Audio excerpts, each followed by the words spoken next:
For the longest time, we've all thought about SEO in one way, keywords. But that's not how it works anymore.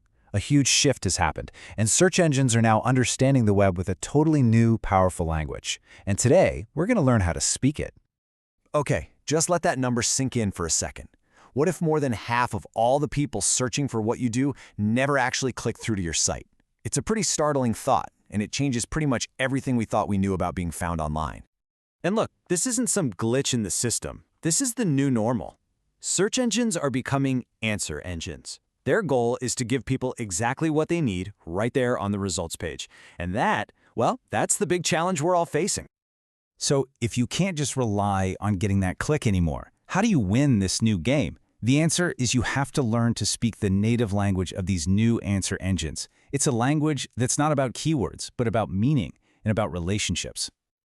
So, what is this new language? Let's pull back the curtain and break down its structure.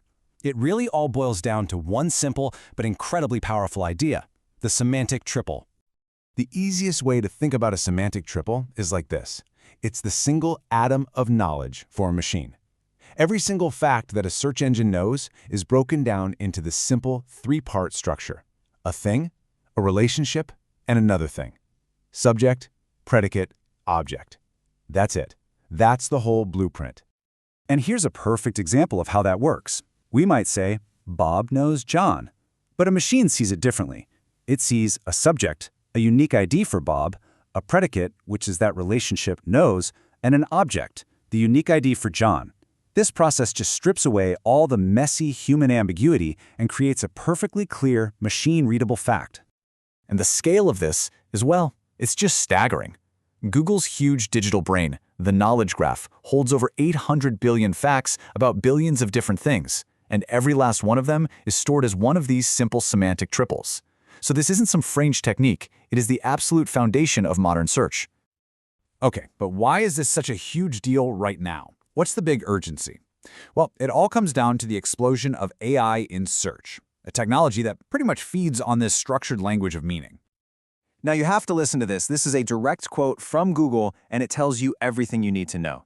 They're literally saying that when we feed them information this way, in this structured format, it's better, it's cheaper, and it's way more accurate for their AI systems. They are asking us to speak their language.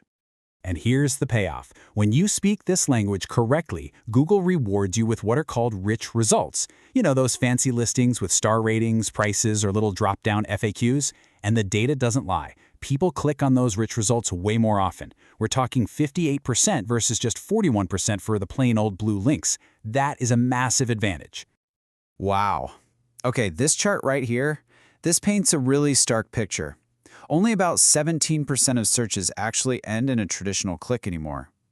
The vast majority of the game is now being played right on the results page, in those zero-click answers and the new AI overviews.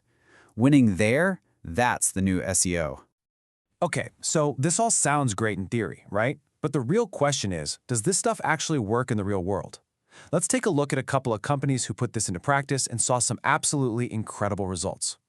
First up, let's talk about Rakuten Recipe, a huge recipe platform in Japan. They decided to go all in on this, structuring every tiny detail of their recipes so Google could understand things like cooking times, ingredients, you name it. And what was the result of all that work? Just look at that number. A staggering 270% increase in traffic from search. That's not just a small bump, that's a total game changer for a business. All right, but what about a massive global brand? Let's take a look at Nestlé. They did a really interesting analysis comparing how their pages with rich results performed against the ones without. And what they found was an 82% higher click-through rate on their rich results. So this proves that it doesn't matter how big your brand is, speaking this language directly translates to getting more people and more qualified people to your site. So the proof is there. We've seen it works. The next logical question has to be, okay, great, how do I actually do this? Let's walk through a simple checklist to get you started. First off, don't get overwhelmed by all the technical options. Google's official recommended format is called JSON-LD. Just think of it like a secret instruction manual you leave for search engines. It's a block of code that they can read, but it doesn't mess with the design your human visitors see. And the rules here are actually pretty simple. The biggest mistake people make is trying to cheat the system, marking up stuff that isn't actually visible to a user.